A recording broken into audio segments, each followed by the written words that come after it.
Frozen River and Maria Full of Grace are two movies that portray human and drug trafficking. The main characters in Frozen River are Ray and Lila, and Maria is the main focus in Maria Full of Grace. Both films have themes of crossing borders, race, strong-willed women, and how people handle extreme situations.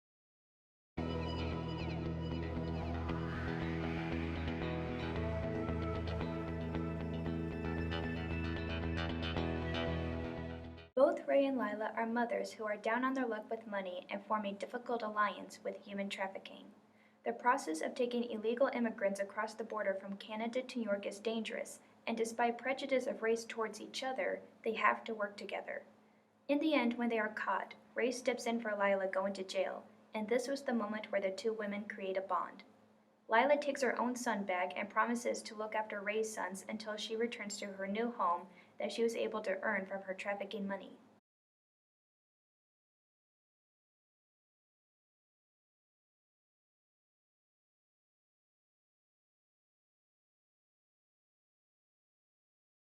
Maria Full of Grace portrays drug trafficking. Maria is a teenager who is pregnant and needs money to help support her family.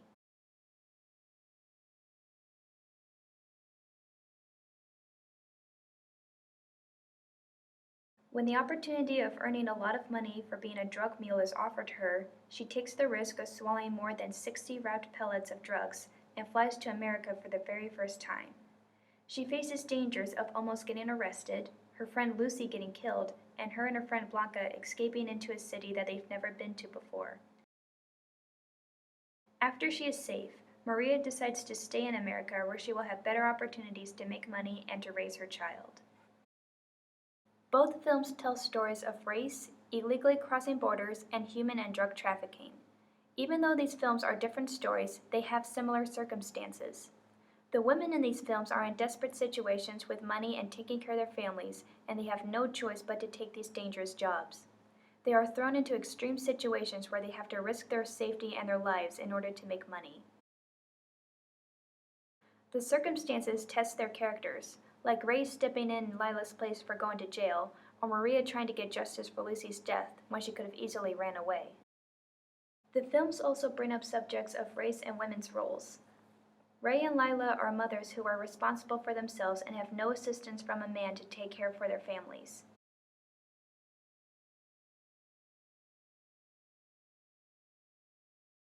Their alliance with each other is difficult because of their different backgrounds.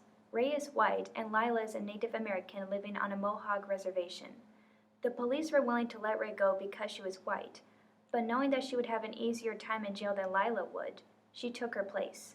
In return, Lila took care of Ray's sons, including her own, and helped pay off for her new mobile home. Once Maria came to America, police suspected her for drug trafficking instantly because she was a minority. Also, for her family's living situation, she was responsible for financially taking care of them despite being only 17 years old. Just like Lila in Frozen River, it's not fair that she is treated harsher by society just because she is a minority. Both films give different examples of how women, especially in different races, are treated by American society.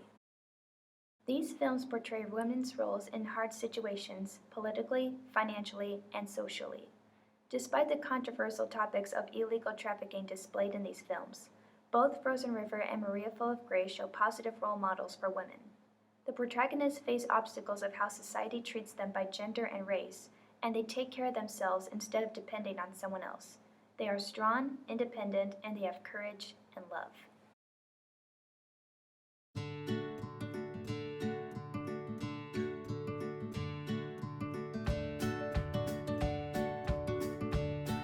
People may do these illegal jobs because they feel they have no choice, and desperate times call for desperate measures.